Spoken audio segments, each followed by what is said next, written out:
Հրապարակը գրում է Երևանի նոր վարչական շրջանի ղեկավարի աշխատակազմում տեղի ունեցած դեպքից հետո Հանրապետություն ու ՔՊ կուսակցությունների միջև բազար է սկսվել։ ՔՊ-ում հասկանում են, որ եթե թաղապետը չազատվի պաշտոնից տեսախցիկի առաջ խմբակային ծեծին մասնակցելուց հետո դա իրենց չի ներվելու վրդոված հանրության կողմից, սակայն մյուս կողմից Արամ Զավենիչի կուսակիցները պատվի հարց են համարում իրենց կուսակցի պաշտոնավարման հարցը ու շատ արմատական են տրամադրված։ Հենց դեպքի օրը Հանրապետության ակտիվը մի քանի ժամ քննարկել է կատարվածը, որոշել իրեն հարգող ցանկացած տղամարդ, սա դրանքներին այդպես պետք է պատասխաներ մեջբերումը ճակերտներում, ուստի կոալիցիոն գործընկերներին բաց տեքստով շանտաժ են արել, եթե նման որոշում կայացվի, իրենց թաղապետին պատժեն, գործից ազատեն, ապա Երևանի ավագանու իշխանության կոալիցիան կքանդվի, ՔՊ-ն կկորցնի, նաև Երևանը։ Թերթը հիշեցնում է, Երևանում իշխանություն ունի ՔՊ-ն բացառապես շնորհիվ Հանրապետության ու ԴՕԳ-ի, որոնց տված ձայների շնորհիվ է Տիգրան Ավինյանը քաղաքապետ դարձել։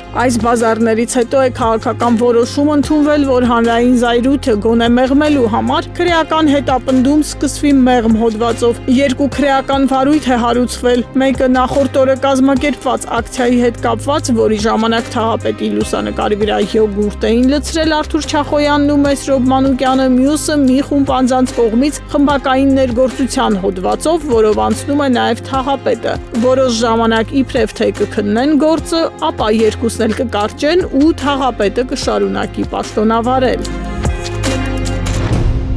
Ժողովուրդը գրում է մայիսի 5-ին ԱԺ-ում տեղի կունենա խորհրդի նիստ, որը պետք է հաստատի ԱԺ լիագումար նիստերի օրակարգը։ Մայիսի 6-ին մեկնարկող լիագումար նիստին ներկայացվելու է ՔՊ խմբակցության падգամավոր Անդրանիկ Քոչարյանի վարքագծի վերաբերյալ էթիկայի հարցերով հանձնաժողով ստեղծելու հարցը, որին ՔՊ խմբակցության ձեռամբ հանձնաժողովում բացասական եզրակացություն էր տրվել, բայց ընդդիմադիրները օգտվելով իրենց իրավունքից Քոչարյանի հարցը մտցրել են լիագումար նիստերի օրակարգ եւ Անդրանիկ Քոչարյանը պետք է մեկ անգամ էլ ԱԺ ամբիոնից լսի ընդդիմադիրներին, որոնք իրեն կքննադատեն։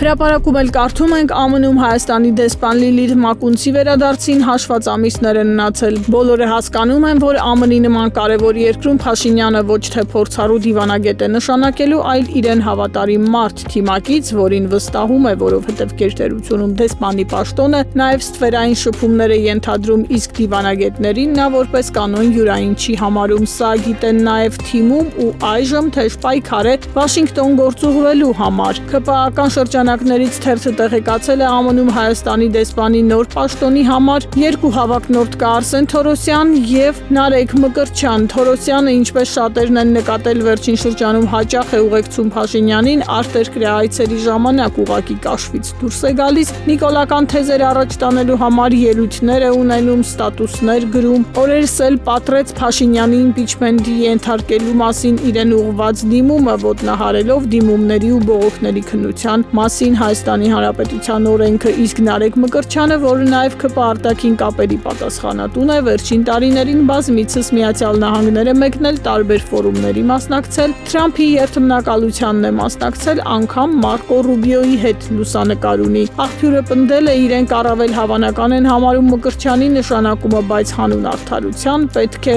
նրան նախարարի պաշտոնից էլ ազատած լինեին, քանի որ լինելով փարաքարցի ու գործի պատասխանատու տապալեց փարաքարի ընտրությունները, որտեղ ՔՊ-ն չկարողացավ բավարար ձայներ ստանալ։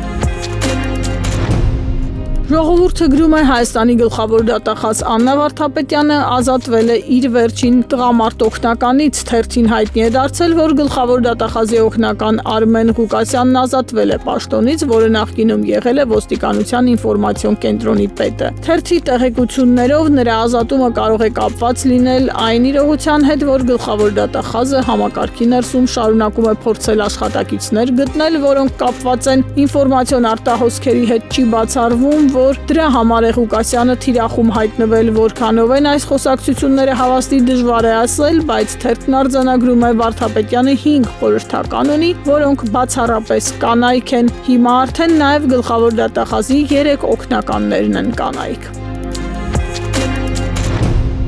Հրապարակն էլ գրում է մայիսի 3-ը հայտարարվել է համապետական շաբաթօրյակի օր, այդ մասին պետական գերատեսչություններին հրահանգ է իջեցվել, ասվել է, որ բոլորը պարտադիր մասնակցեն շաբաթօրյակին, իսկ ամենազավեշտալի հրահանգը ստացել է ԿԳՄՍ-ն։ Նրանց ասվել է, որ շաբաթօրյակին պետք է մաքրություն ու ծառատուն կանեն դեռ չկառուցված ակադեմիական քաղաքում, որը նախատեսվում է կառուցել 17-րդ թաղամասում 2030 թվականին, որտեղ պատրաստվում են տեղափոխել հայաստանյան բոլոր բուհերը։ Նախատեսում են շենքերը կառուցել 29-ին եւ դրանք կլինեն հանրային նշանակության օբյեկտներ, նկատում է թերթը։